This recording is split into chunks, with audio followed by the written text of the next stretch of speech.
What's up everyone and welcome back to the MMA Zone. Today, let's get started with MMA Community Reacts to UFC cutting off USADA. The long-standing partnership between the UFC and the US Anti-Doping Agency is set to come to an end. In a move that few could have predicted, on the heels of Conor McGregor's re-entry into the USADA testing pool, the two organizations are now expected to go their separate ways in a shocking turn of events. A statement released by USADA, which was relayed by Ariel Helwani, confirmed that the partnership between the testing agency and the UFC would end on December 31st. In a lengthy statement, USADA CEO Travis Tygart wrote, in part, "The relationship between USADA and the UFC became untenable given the statements made by UFC leaders and others questioning USADA's principled stance that McGregor not be allowed to fight without being in the testing pool for at least 6 months.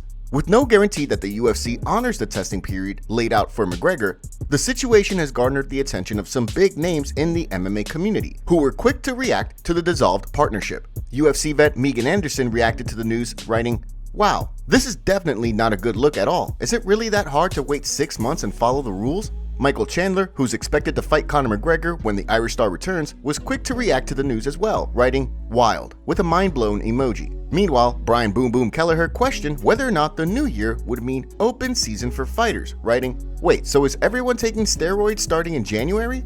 Similarly, UFC vet Brendan Schaub reacted, writing, "Yes, no USADA starting January 1st, 2024. Let the games begin." As Chase Hooper was quick to point out, he's owed a shirt from USADA for 25 clean tests. He wrote, "Damn, they better give me my t-shirt. You're supposed to get one after you pass 25 tests, and I just did my 23rd one in August. Why else am I peeing in cups for these that dudes show up unannounced at 6 a.m. in the morning if I'm not at least getting a t-shirt out of it?" On the flip side of things, Chris Cyborg also reacted to the news, taking the opposite side of things, praising the UFC for the decision, while also suggesting that the promotion structured testing similar to other sports organizations. Good move by the UFC. The fighters should get to play a role in any anti-doping controls and regulations built by the league, similar to how the players in the NFL, NBA, MLB do. And even John Jones reacted to the situation by saying, "Man, I survived USADA. First, they said I was guilty of having picograms. Then, they considered me innocent. Next, picograms became legal. Guess what? I'm still here, still unbeaten. That BS no contest over DC needs to be taken off my record. I've never cheated this sport, and I will stand by that until the day I die." With the partnership set to end on New Year's Eve, it's safe to say that there will be plenty of discussion regarding the matter in the weeks and months to come. With a fight card set for this weekend and UFC 294 right around the corner, Dana White is sure to field questions regarding the matter sooner rather than later. Well, let me just start with this. It wasn't an announcement. It was a dirty move by them. Okay. Yeah, there was no announcement yesterday. That was straight up scumbagism, what happened yesterday. Okay. USADA. All right, good. Yeah, so that will all be addressed today. Not by me. I'll let Nowitzki and our lawyer Hunter Campbell handle that. But yeah. Not happy about it. The you-know-what is about to hit the fan on that one. Okay, so the shit is about to hit the fan over there. Shout out to our first comments on yesterday's video. Thanks for the support. Next up, let's take a look at, should Conor McGregor headline UFC 300? When looking at the best-selling UFC pay-per-views of all time, Conor McGregor's name stands out as the common denominator. With an unparalleled ability to sell pay-per-views, the expectation is that the UFC will have Conor McGregor headline the historic UFC 300 pay-per-view next year. According to Hall of Famer Daniel Cormier, however, there's a discussion to be had regarding his placement on the card. He spoke about the situation on a recent episode of DC and RC. "I believe that at this point, he's a marquee attraction that when he's there, he warrants the biggest fights in the world." Meaning UFC 300 does fit the bill. But that also lends you to ask this question. Does Conor McGregor at UFC 300 main event? Because generally when you do a UFC 300 or 100 or 200, there are a number of title fights on that card. Does Conor McGregor top all those title fights in headline? With McGregor officially re-enrolled in the USADA testing pool as of October 8th, the countdown to his return is officially on. While many have questioned how McGregor will look in his return fight, Hall of Famer Michael Bisping believes that the former champ is highly motivated ahead of his comeback. He spoke in a recent episode of his Believe You Me podcast. And call me crazy, I think he's going to come back and look great. I think that he's going to be motivated. I think now he has 6 months to really turn it on. No, Dana came out, was asked about it at a press conference recently and said, you know, who knows, maybe he hasn't got that same hunger because he's a very, very wealthy man. And that's true. That is definitely a point. You know, we see him living his flamboyant lifestyle, and rightly so, he's earned that.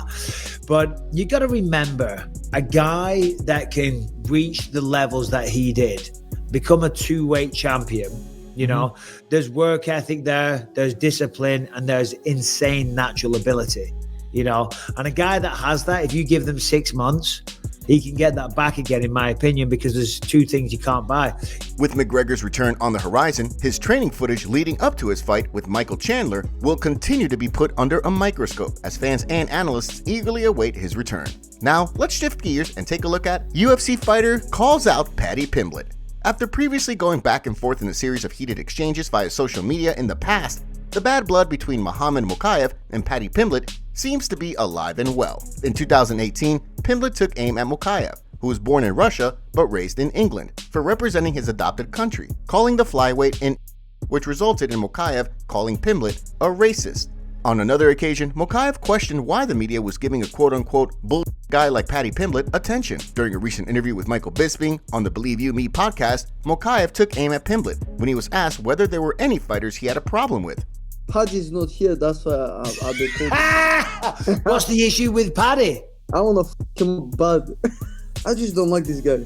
I don't like. I beat a couple guys from his gym, and he's still upset about that. As Mokaev went on to explain, he believes that when Pimblett and Tony Ferguson collide at UFC 296, El Cucuy will get the job done and put an end to his losing streak. Based on his analysis, Pimblett leaves his chin open far too often. With the fight between the two set to take place before the end of the year, expect the outspoken Pimblett to fire back at the undefeated flyweight sooner rather than later.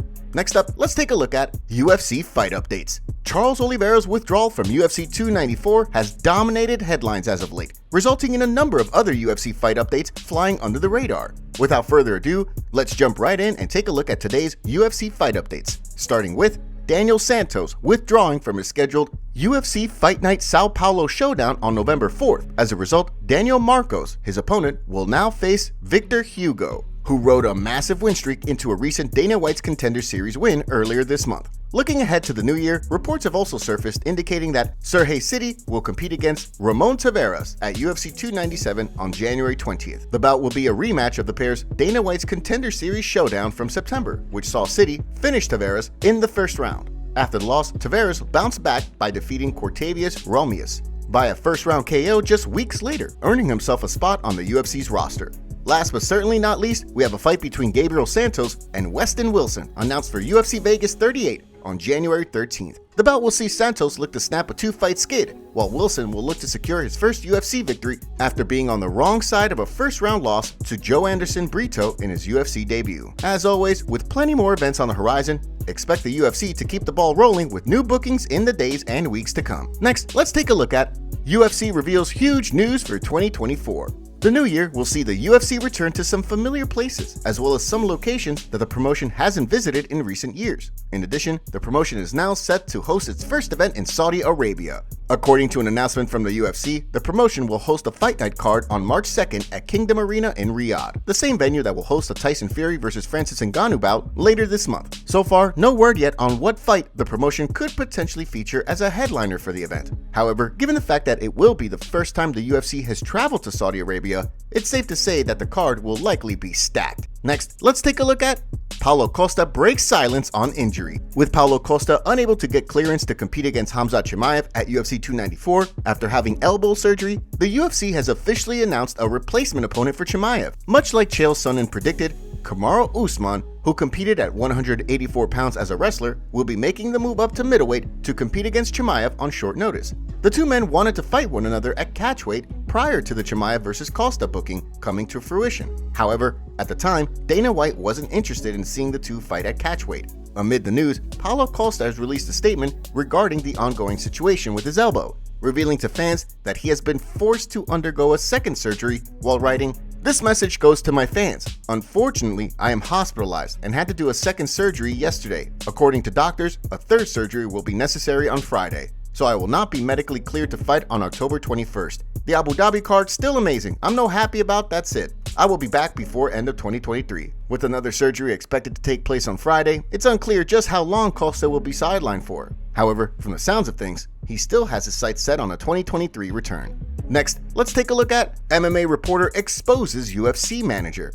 In the past, there have been allegations of Ali Abdelaziz keeping a tight hold on his fighters by only allowing them to do interviews with certain reporters and outlets. According to longtime reporter James Lynch, who has not been able to interview fighters managed by Abdelaziz for some time now, at Bellator 300, he was told by one of the Dominance MMA head's right-hand men that he wasn't allowed to ask Usman Nurmagomedov any questions at the post-fight press conference. Rather than hold his tongue, Lynch opened up about the situation during a recent video for his YouTube channel, shedding light on the situation. I'm basically posted up in the back. I'm doing the post-fight interviews. I had my camera with me, my laptop, all that stuff. Before Usman comes to the back on Saturday night, one of Ali Abdelaziz's right-hand men, one of the other managers I should say, that works for Dominance MMA, Furidas, comes up to me and basically tries to intimidate me and tells me point blank, you cannot ask Usman Nurmagomedov any questions at the press conference, which is not really his right.